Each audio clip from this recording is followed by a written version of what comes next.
it's India's greatest story, and to see it to this new generation with the kind of technology that we have, very exciting and very gratifying opportunity for me as an actor, especially to play the part of Lord Ram. हमने बहुत कुछ सीखा अपने बारे में, action के बारे में, स्किल्स के बारे में, and I feel when we walked out of the alpha set, we both walked out very different people. There were so many layers and shades to Nadia that I think that's what completely drew me to this character. I said, wow, I've never had to portray so many emotions. I mean, it was a range of complex emotions in one character. तो क्या रणबीर कपूर और आलिया भट्ट के projects को लेकर जो उन्हें backlash मिला है वो जेन्युइनली उसे डिजर्व करते हैं, या फिर जो उनके फैंस और पीआर का कहना है कि ये सब तो एक प्लान नेगेटिव कैंपेन है वो सच है? और अगर ये सिर्फ एक पीआर वॉर है तो फिर एग्जैक्टली यही सेम चीज कियारा आडवाणी के साथ क्यों हो रही है, जहां उनकी फिल्म को लेकर सिद्धार्थ मल्होत्रा को इतना कॉल आउट किया गया है कि उन्हें अपना कमेंट सेक्शन तक लिमिट करना पड़ गया। और इस सारे टॉक्सिक हेट पर कियारा का क्या रिप्लाई आया है, इस सब के बारे में बात करेंगे। बस उससे पहले एक छोटी सी रिक्वेस्ट कि हम 1000 सब्सक्राइबर्स के बहुत ही क्लोज हैं, तो जल्दी जल्दी सब्सक्राइब कर दो। तो सबसे पहले बात करते हैं आलिया भट्ट और रणबीर कपूर के बारे में, क्योंकि पिछले कुछ वक्त में दोनों की ही फिल्म्स को लेकर उन्हें काफी ज्यादा बैकलैश या क्रिटिसिज्म भी फेस करना पड़ा है। एज एन आलिया की फिल्म एल्फा हाल ही में रिलीज हुई है, लेकिन ट्रेलर से लेकर एक्शन सीक्वेंसेस तक लोगों ने कास्टिंग पर ही क्वेश्चन रेज करने शुरू कर दिए थे। उनका मानना था कि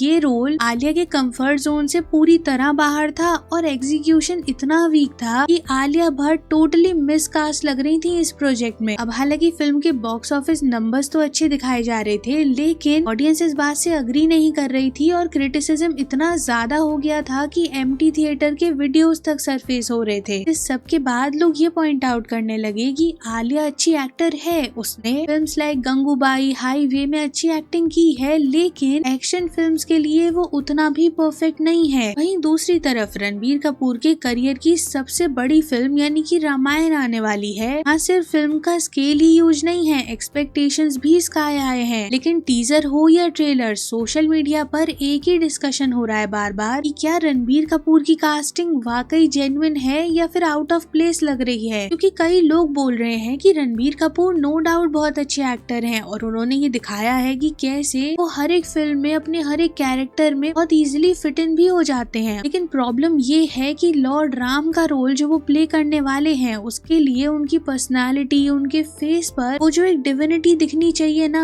वो लोगों को दिख ही नहीं रही है। हालांकि हाँ, कुछ लोग ऐसे भी हैं जिनका मानना है कि फिल्म आ जाने दो, उसके बाद ही डिसाइड कर पाएंगे, बिकॉज अभी तो जितना दिखाया गया है, इस वजह से रणबीर डायलॉग्स बोल रहे हैं वो जरूर थोड़ा सा लैग कर रहे हैं, लेकिन शायद जब तक फिल्म आए और लोग जब थिएटर्स में जाएं, उस एक ऑरा को फील करें, तो शायद वो ज्यादा बेटर लगने लगे। अब ये सारी चीजों के बाद ना रणबीर और आलिया के फैन पेजेस और कुछ और एंटरटेनमेंट पेजेस ये क्लेम कर रहे हैं कि ये जो पूरा बैकलैश है ना, फिर चाहे वो आलिया के टुवर्ड्स हो या रणबीर के टुवर्ड्स हो, ये कोई नॉर्मल चीज नहीं है या फिर ये कोई कंस्ट्रक्टिव क्रिटिसिज्म नहीं है उतना, बल्कि ये तो ना एक प्लान नेगेटिव पीआर कैंपेन है उनके कंपेटिटर्स के थ्रू, जिससे अभी वो रणबीर और आलिया की क्रेडिबिलिटी को खत्म करना चाहते हैं नेगेटिव इमेज बनाकर। मतलब सपोर्ट करते हुए ये कहा जा रहा है कि नेगेटिविटी पहले से थोड़ी है, लेकिन उसको एक प्लान पीआर के थ्रू ज्यादा एम्पलीफाई करने की कोशिश की जा रही है, जिसको लेकर लोगों का रिएक्शन थोड़ा डिवाइडेड है। मतलब इंटरनेट के एक सेक्शन को ऐसा लगता है कि जब भी कोई नॉर्मल क्रिटिसिज्म होता है तब आप क्यों ऐसे डिफेंस मोड पर आ जाते हो कि अरे ये तो सब एक पीआर है, तो सिर्फ और सिर्फ ट्रोलिंग ही है। बिकॉज आप ये क्यों नहीं मानते कि कभी कभी वाकई ऑडियंस को कोई चीज नहीं भी पसंद आ सकती है और वो इतना ह्यूज उस चीज को बोल सकते हैं, फिर चाहे आलिया भट्ट का प्रेजेंस इन एल्फा हो या फिर रणबीर कपूर की कास्टिंग हो। अब हालांकि अनदर सेक्शन ऑफ लोग हैं जिन्हें ऐसा लगता है कि आलिया को जो क्रिटिसिज्म मिला वो फिर भी जेन्युइन था, लेकिन रणबीर कपूर को जो अभी ये पूरे ट्रेलर के बाद से रिएक्शन आ रहा है ना, ये कुछ ज्यादा ही हेट है। बिकॉज लोगों को लगता है कि अगर वीएफएक्स में प्रॉब्लम है या फिर और लोगों के कैरेक्टर या फिर स्टाइलिंग में इश्यूज हैं, तो इस सब का रणबीर की कास्टिंग से क्या लेना देना, बिकॉज वो तो फिर भी बेटर ऑप्शन है। इम्पोर्टेंट पॉइंट यहाँ पर ये है कि ये सब चीजें सिर्फ रणबीर और आलिया के साथ नहीं हो रही हैं। ऐसे हाल ही में कियारा की अपकमिंग फिल्म फिल्म टॉक्सिक का एक सॉन्ग रिलीज हुआ था तबाही, जहां पर उनके ग्लैमरस और बोल्ड अवतार को दिखाया गया था। इसके बाद सिमिलर सिचुएशन कियारा के साथ भी हुई है और आई मस्ट से वो तो काफी ज्यादा एक्सट्रीम लेवल पर चली गई थी। बिकॉज नॉर्मली म्यूजिक वीडियो में लोग या तो कोरियोग्राफी पर बात करेंगे या फिर म्यूजिक पर बात करेंगे या परफॉर्मेंस पर भी बात कर सकते हैं, लेकिन तबाही सॉन्ग के केस में तो नरेटिव एक अलग ही डायरेक्शन में चला गया था। पर्सनल लाइफ को डिस्कशन का सेंटर बना दिया गया था। कियारा को लेकर स्पेसिफिकली ये बोला जाने लगा था कि शादी के बाद, एक बच्चा होने के बाद वो कैसे ऐसे सीन्स कर सकती हैं, क्या जरूरत थी इसकी उन्हें, तब से तो उनकी इमेज ही खराब हो रही है। एंड इवन इस चीज में मोरल पुलिसिंग इतनी लेवल पार कर गई थी कि सिद्धार्थ मल्होत्रा जो उनके हस्बैंड है उनको भी ड्रैग कर दिया गया। ऐसे उनका कमेंट सेक्शन भर दिया था लोगों ने ये बोलकर कि सिद्धार्थ भाई आपने कैसे अलाउ कर दिया उनको ये करने के लिए। अब हालांकि हिपोक्रिटिकल पॉइंट ये है कि वो सीन में जो कियारा के साथ एक्टर प्रेजेंट है ना,